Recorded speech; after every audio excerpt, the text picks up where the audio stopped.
there are different scenarios for how the pandemic could play out and how the acute phase could end.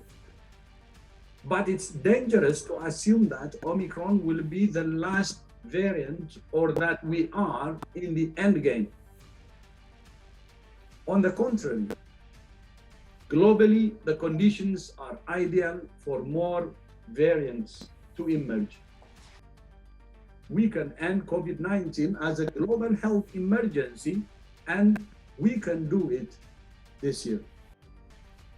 It's a rather outrageous statement he just made there.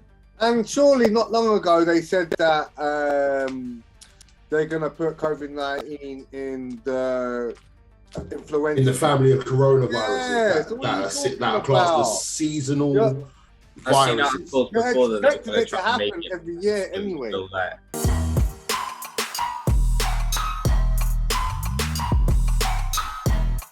Yo! Welcome back! Big up yourself all the time, every time. Welcome back to another episode of Out the Box with myself, J Gold, and the legends that be with me, Jeez. How are we all doing, people? It's JMG News. Welcome back to another episode. Hope you guys enjoy what we're going to present to you today. If you're enjoying this video, don't forget to leave a like on the video and subscribe if you're new here. And big shout out to the panel. Manlike, people them. Hope you're blessed, hope you're safe, hope you're well.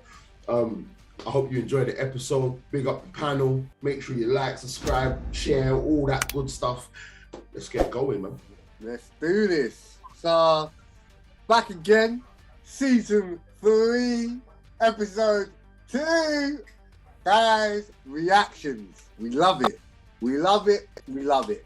So, this week we're going to be looking at the booster side of what's going on with the vaccine. A lot of people have got to a point where I have kind of interacted with where they've taken both doses of the vaccine and they're a bit confused as why they're having to take boosters to top up. And so they're kind of reluctant to do it. So we're basically going to look into that kind of area today and see what I suppose both sides are saying about this. So the first video we are looking at is from what's the name? The United Reuters. I sell them at work. How can I not know? Yeah, from Reuters. Obviously, we like using Reuters. They've got a lot of good, credible information on their things. So we'll just go along and we'll have a listen to what this lady has to say. Okay. Today, I would like to discuss 3 new reports being released by CDC that provide a look at vaccine protection against Omicron, including the added protection provided by booster doses. In general, we see lower overall vaccine protection against Omicron as we saw against the Delta variant shown by the blue line, especially with just 2 doses of an mRNA vaccine. For those who received the first 2 doses, vaccine effectiveness was 38% against emergency room visits and urgent care visits after 6 months. However, vaccine effectiveness increased up to 82% for those who received the booster dose. So when they started rolling out vaccines, right? Wasn't there a point they were saying that this was 70% effective, this was this percent effective, and they were all above that 65% mark, way actually maybe even 10 above it. But if we're listening to what this lady's saying, she's saying the number 38%. How effective is that really? I don't know where they're pulling these numbers from. But where are they actually really getting these numbers from? Similar as to seen with emergency department visits on the prior slide, for both the Delta and Omicron variants, there was a decline in vaccine effectiveness against hospitalization over time. But following a 3rd dose, vaccine effectiveness against hospitalization with Omicron increased to 90%, nearly matching the effectiveness against the Delta variant and even higher than vaccine effectiveness after the first 2 doses of the mRNA vaccine. If I remember correctly, like there's obviously a lot of things and a lot of topics that people want to start talking about regarding this thing, but the way I see it right now, yeah, is I don't even know what to say. I'm a bit like speechless with the numbers that I'm seeing. Like, if you get what I mean, it's just mad to me, innit? Like, as you said, they're plucking them out of the sky, which is mad to me, innit? Absolutely mad to me. You know what I mean? Because as we said, like, we already heard it's already about 65% into, like, Pfizer said it. I swear at one point AstraZeneca said it. Moderna said it, you know what I mean? And now we're finding out, like, they're saying these sort of numbers. And this is, remember the last chart they just had up was for something different. It was for something like ER, and it was like an ER and something else. This is just for hospitalization, like you said. Like, so what are these? Where's the other charts? As you said, for the other things, what about for the people that are at home and they can't get to a hospital anyway? Yeah, that's the thing as well, because there's a lot of people that are suffering with COVID, and all right, they may not be at the point of being in hospital, but they're literally bedbound, can't go out, can't like fend for themselves type. Yeah. So that's not Also, that needs to be taken into consideration. Also, like as well, like they're talking about, obviously it goes a much higher rate once you've had the booster, but the booster is a temporary measure. It's only for 10 weeks that it's like that. You know what I mean? What if you're one of them ones that have took it before and now you're reluctant because you're confused and you don't want to take it again? Yeah. You know what I mean? What about the ones that are like, I'm not taking no booster? You know what I mean? Like, what about these people? Like, what about that? Like, they're not mentioning that. No. They're just trying to, for me, it's like they're trying to glamorize, boost it a bit for people to go, oh, okay, I might actually get it now. Yeah. You see what I'm saying? 100. So on to this next video. This is from WHO, World Health Organization representative. Yeah. And he's basically talking about the pandemic. I think he's the person that actually runs it. I think he's the head guy at the World Health Organization. Okay, yeah. Well, in the description it may say. Yeah, the head. The head.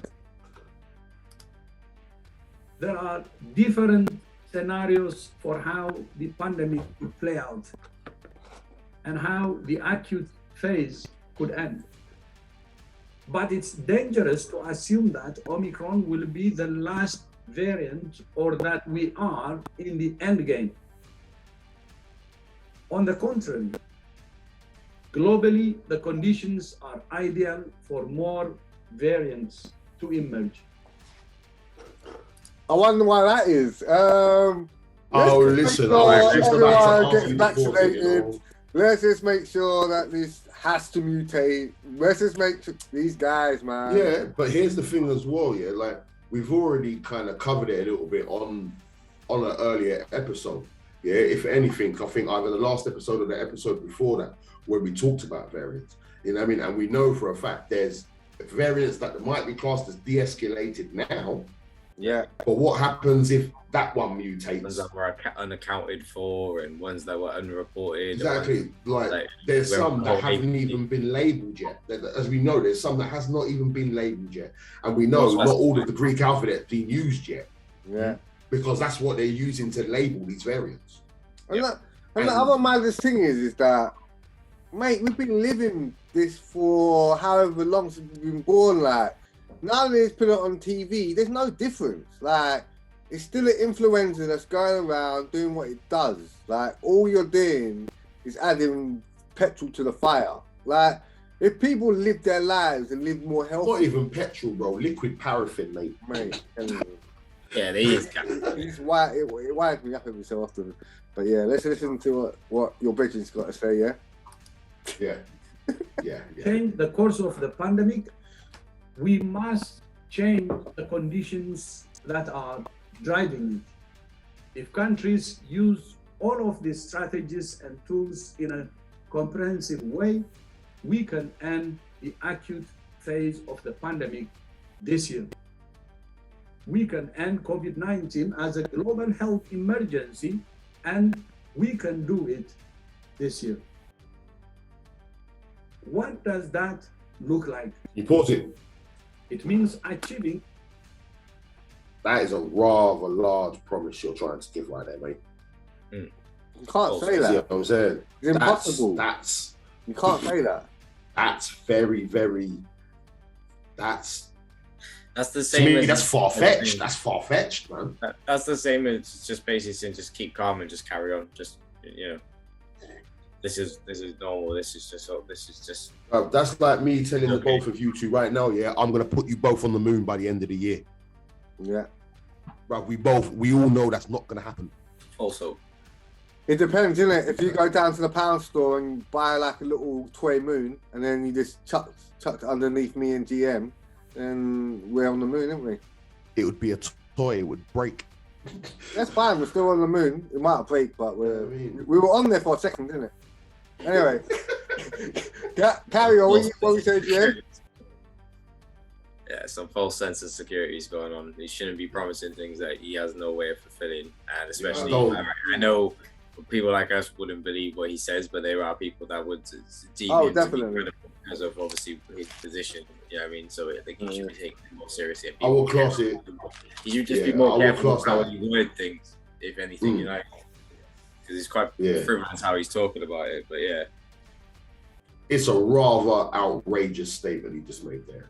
And surely not long ago they said that they're going to put COVID-19 in the influenza. In the family of Yeah, coronaviruses so what are you that talking are classed about? as seasonal I've seen viruses. articles You're before that they're expecting going it to to happen make it every year anyway. so that when you have when you go get your yearly flu shot, it'll be the same sort of thing with the coronavirus. So you just it'll it's not going anywhere. So I don't know why he's making statements like this in the position that he has. Like I think that's dangerous. Listen, I will say I have said I had said this, what I'm about to say, from way back. We're talking when we first started talking about COVID, when it was real fake news. We will live with COVID. Yeah. We will live with it. Simple. Vaccinate 70% of the population of every country with a focus on the most at-risk groups. Let me put it plainly. Hold on. If the current Hold on.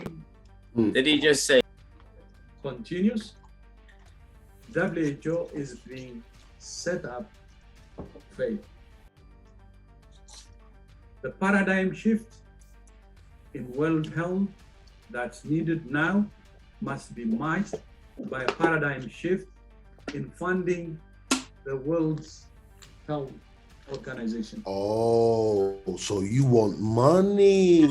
So he literally just said. I was gonna say he literally just said the way that this is gonna be sold is money, and then he repeated it again, and this is like, but the WHO's broke.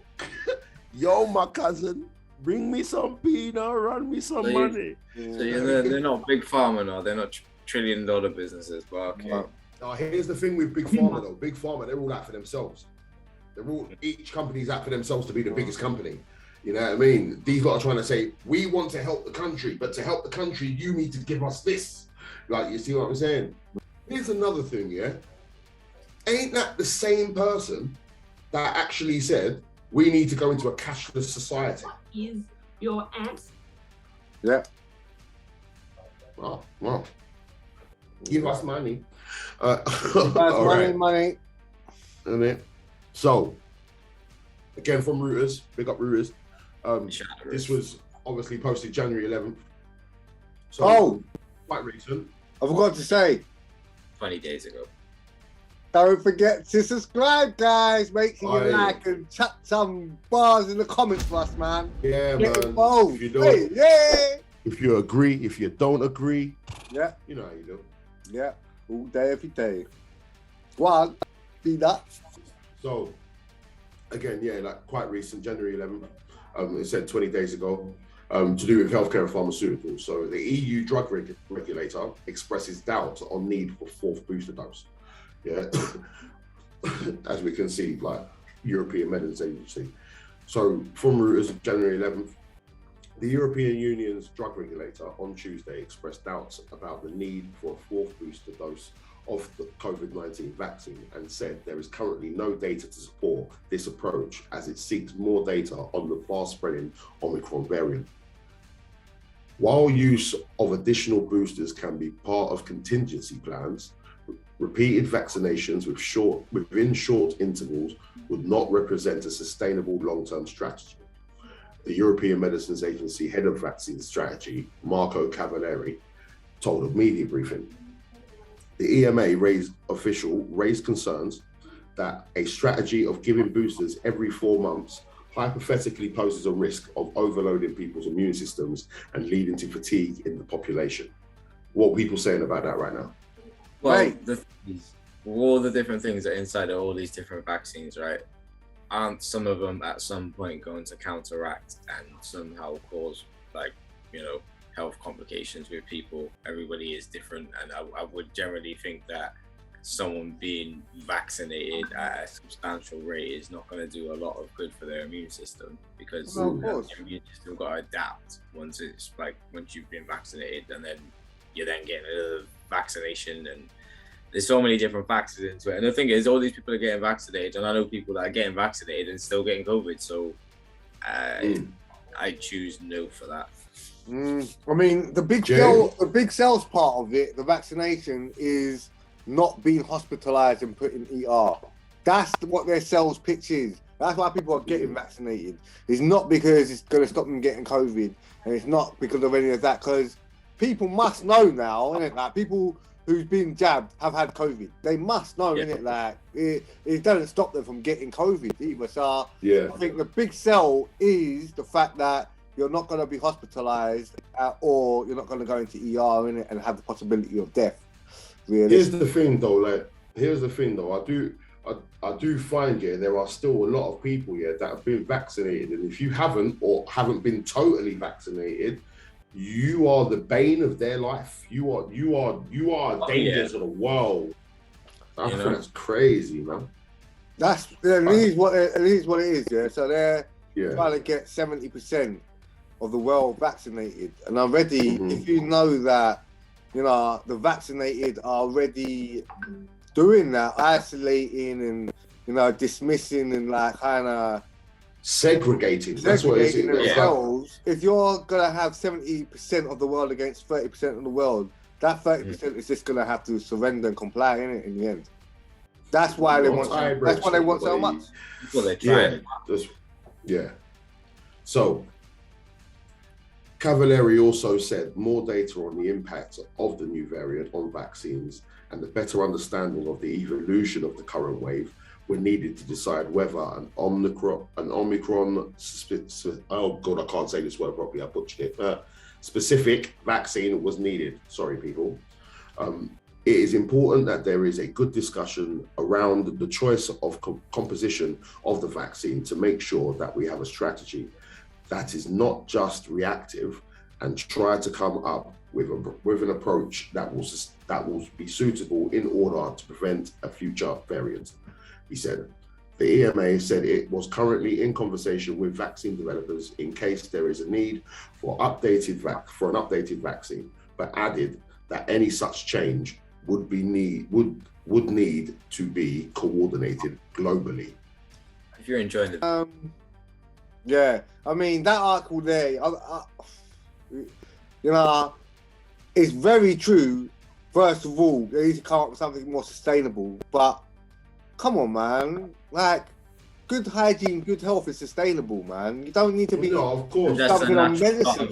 Yeah, I don't understand why all this now people can't live without having to be on some sort of medication or something. Like, that's how they're pushing it, man. If you're not medicated, then you're the odd people out, mate. Yeah. Madness. But here's the thing for me as well. Like, the way I see it is, Big Pharma have put it out in this sort of way that you need boosters and all sorts, and that's how they put it out. knowing they're making real dough from. Oh yeah. They're gonna see it as, why are we gonna try and fix something that is not broken? Right now we're making peas, and we would rather still make peas right now. Of course.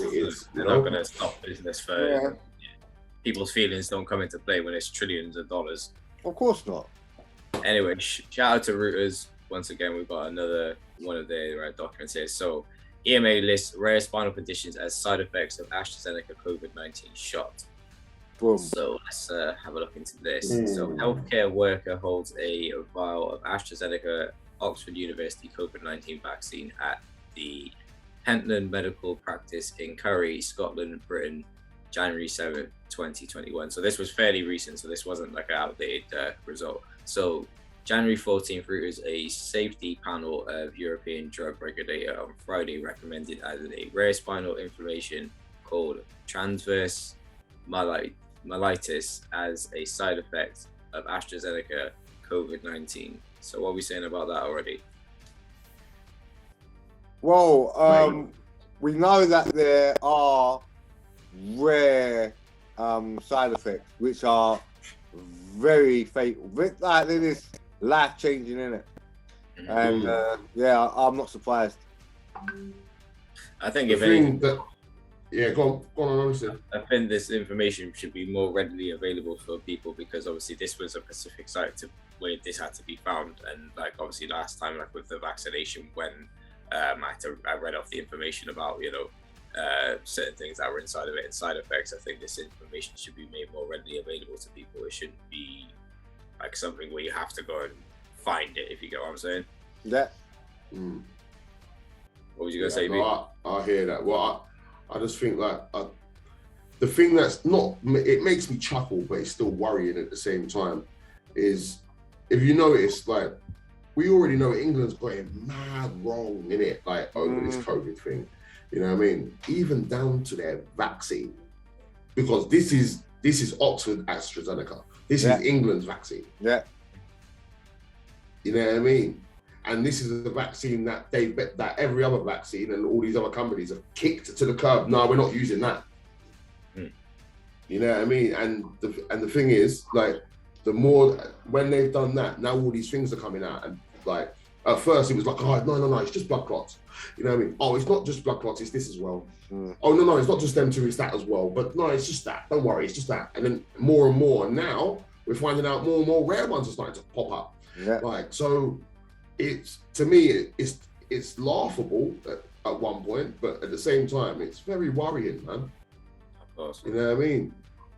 So the European Medicines Agency, also known as EMA Safety Committee, also recommended a similar warning be included for Johnson & Johnson one-shot vaccine in October, and reiterated the decision on Friday. So the transverse myelitis is an inflammation of one or both sides of the spinal cord and can cause weakness in the arms, legs, sensory symptoms, or problems with bladder or bowel functions. Jesus. So would that not potentially like hinder someone's complete life to the point? Oh, yeah, of course. Someone's you're not working anymore. You might like that could. Man. So there is currently no confirmation mechanism. There is currently no confirmed mechanism that has been verified by which a COVID-19 vaccine could cause the very rare event transverse myelitis. An AstraZeneca spokeswoman said the EMA committee are reviewing data, included there was a reasonable possibility of a causal relationship between the two vaccines and transverse myelitis. However, it was added that the benefit-risk profile of both vaccines remains unchanged. Wait. So AstraZeneca is like, no. That ain't relation. Outing, you get me? Yeah, that must be because you mixed two vaccines that you were recommended to do.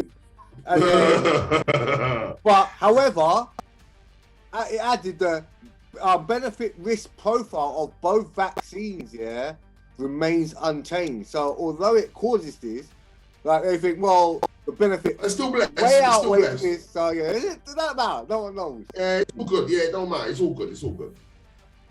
Wrong. So the regular agency did not provide where's it gone? The regulator agency did not provide any information on how such cases were reported after the vaccination was given, but said transverse myositis has been added as an adverse reaction of unknown frequencies to the product information. So does that not seem a bit damning in just that little paragraph itself? Of course. Like, so the AstraZeneca vaccine has severe setbacks, including production delays and probes by regulators following rare cases of severe side effects such as blood clots with low platelets, with which led to several countries restricting or stopping its use. So it just seems to be getting worse by the minute. Transverse myositis was also the heart of trial halts in the early stages of development of both AstraZeneca and Johnson & Johnson shots, which are based. What did I tell you about Johnson & Johnson? Yeah, you've mentioned it times before. EMA also recommended updating the product information for AstraZeneca vaccine regarding rare blood clotting with a low platelet count found the first shot, to say fewer such side effects were observed after the second dose. So basically they've got to backpedal on the information that they've given out because it's not valid and up to date. So that's damning already. Among 1,809 cases of conditions called thrombosis with thrombocytopenia syndrome reported worldwide. It said that 1,643 were reported after the first dose and 166 after the second. So what are we saying on that? That's mad. AstraZeneca, mate. I'm telling you, these guys, we need to watch out for these guys. They're dangerous. They're dangerous.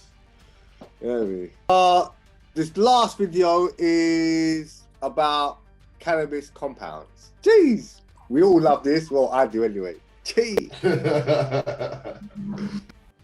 The study is all over social media, and some people are saying they believe it, and others are saying they're waiting for more information before they decide. But we went to a local cannabis shop, and we spoke with the doctor tonight. This is going to be stronger in CBG. Alex is a bud tender at Exotics in Hollywood, a cannabis shop offering a plethora of popular products. People have been coming in more for CBD-related products. There's a possibility even more people will be coming to buy CBD products following a study out of Oregon State University suggesting cannabis compounds can help prevent the virus that causes COVID-19. Believe in vaccines, so people believe in other options. In my opinion, I just think that if people wants to try it, go for it. So now Joshi is a cannabis user and agrees. Honestly, I think we're all just sick of being inside and having to wear masks, so it makes anything 1% better, then for sure, let's do it. The study was published in the Journal of Nature Products. Researchers say during the study, 2 compounds, CBG and CBD, commonly found in hemp, bound to the spike proteins found on the virus and blocked them from infecting people. But the cannabis has to be in edible form, not smoked or vaped. The study is considered promising by some, and it's not the first time Alex has heard about a study like this in the shop. Some people do kind of say often, they're like, oh, I've heard sativa weed helps prevent COVID. But is the Oregon study valid? Dr. Nathan Newman from Santa He didn't even sound confident in her saying now in the hopes that you're going to prevent the COVID infection. While the study is interesting, it's in vitro only, and Newman says more human studies are needed to verify. I don't know of any studies that have analyzed the cannabis users and incidence of COVID-19 infections. I would imagine that there's really no difference in those people from everybody else. Newman says vaccinations, masks, and some vitamins are the best preventative methods for COVID-19. And though cannabis does have many reported medical benefits, he says the jury is still out on coronavirus protection. Experimenting with cannabis, that's on you. If you feel like that's something that you need to do, go ahead within whatever legal means you've got. But remember, it's not a studied drug that has shown any benefit at this point in preventing a COVID-19 infection. So as you just heard from the doctor, he says, let's stick to the tried and true methods for now when it comes to coronavirus prevention, and we'll wait and see what happens. But for more information on this study, we've got a link on our website, foxla.com. Reporting live this evening, I'm Coco McAvoy, Fox 11 News. So let's rely on the tried and unsuccessful methods that they're using at the moment, innit? Let's not open our eyes. But to be fair, like the doctor said there isn't any studies or any kind of analysis on COVID and cannabis, like as in that. So, but I mean, the doctor did say, well, you know, cannabis that wouldn't make any difference. They'll be the same as another person. But that obviously shows that the doctor doesn't really know about CBD and the elements of obviously it's medicinal. They've been proving that for years. Yeah. So there is elements in there. Whether they use it in so many things, in different like illnesses and stuff that people have, and they use that. They prescribe it. So I'm sure he knows that it's got obviously it's. And he's in America, and he's in America as well, where they have like dispensaries and like so where because it's legalized in quite a lot of states, isn't it? Yeah. That's the end of the episode, guys. I hope you fully enjoyed that, and obviously we love to hear your comments. Big up everyone who's been commenting since and liking the video and doing the damn thing. Always love. And for me, keep your due diligence. And it's Jago. I'm out. Peace. We appreciate your time here today, guys. Don't forget to leave a like on the video if you've enjoyed watching this. Subscribe to the channel if you're new here. Turn on post notifications, because that way you'll be informed each and every single time that we come up with brand new content. Go and check us out over on Twitter. My name is General_Music_. You can go and check out Outcheatv. B.Dot, what's yours? B.DOT_DA_misfit. Do the damn thing. Push every single button that you can. Slap up all the buttons on YouTube. Like the video. Subscribe to the channel. You know what it is. JMG News. Hey, listen. I hope you enjoyed the episode today. I think it was a banger as per usual. Hit up that subscribe button. Make sure you like. You know what I mean. Comment. Make sure we're here to engage with you lot. You know what I mean. 100%. So yeah, man. Till next time, people. Them.